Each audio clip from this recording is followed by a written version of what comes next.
Everyone, আসসালামু আলাইকুম। প্রেয়সী lifestyle থেকে আমি প্রেয়সী আপনাদেরকে ওয়েলকাম করছি আমার নতুন চ্যানেলে। আজকের ব্লগটি শুরু করছি সকাল থেকে। মেঘলা ওয়েদার, আর এই মেঘলা ওয়েদার আমার ছাদে উঠতে খুব ভালো লাগে। ছাদে এসে গাছগুলোকে দেখছিলাম। এসে দেখি গাছগুলোকে ঠিকঠাক মতো যত্ন নেওয়া হচ্ছিল না বলে গাছগুলো কেমন যেন একটু মরে মরে যাচ্ছিল। তারপরে দেখলাম গাছে একটা মাত্র বেগুন হয়েছে। তারপর দেখলাম বাতাসের সাথে সাথে একটু একটু বৃষ্টি পড়ছে, যার জন্য আর বেশিক্ষণ ছাদে থাকলাম না, নেমে আসলাম নিচে। নিচে এসে আমার ছেলেকে গোসল করিয়ে রেডি করিয়ে দিচ্ছিলাম, নামাজে যাবে।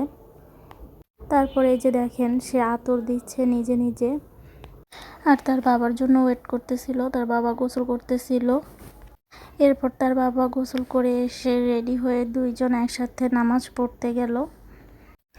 দেখতে দেখতে যদি ভিডিওর কোনো অংশ একটু হলেও ভালো লেগে যায় তাহলে প্লিজ একটি লাইক দিয়ে ভিডিওটি কন্টিনিউ করবেন। তো এরপর আমি আমাদের লাগানো গাছের কিছু ধনিয়া পাতা এনে টাকি মাছের ভর্তা বানিয়ে নিলাম।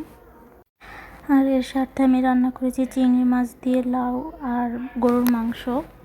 তো এইগুলো আমি আগেই রান্না করেছি। এরপর তাদেরকে নামাজে পাঠিয়ে দিয়ে তারপর ভর্তা বানাতে আসছি।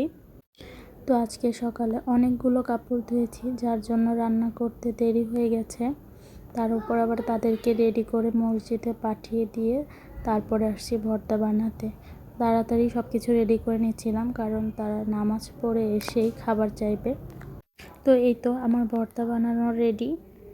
রান্না করার পরে যে পেঁয়াজগুলো ছিল সেগুলোকে আমি একটা বাটিতে ভরে ডিপে রেখে দিলাম। আমি সব সময় চেষ্টা করি একটু বেশি করে পেঁয়াজ কাটার পর বাকি যে পেঁয়াজগুলো থাকে রান্নার পরে সেই পেঁয়াজগুলোকে ডিপে এভাবে রেখে দিই।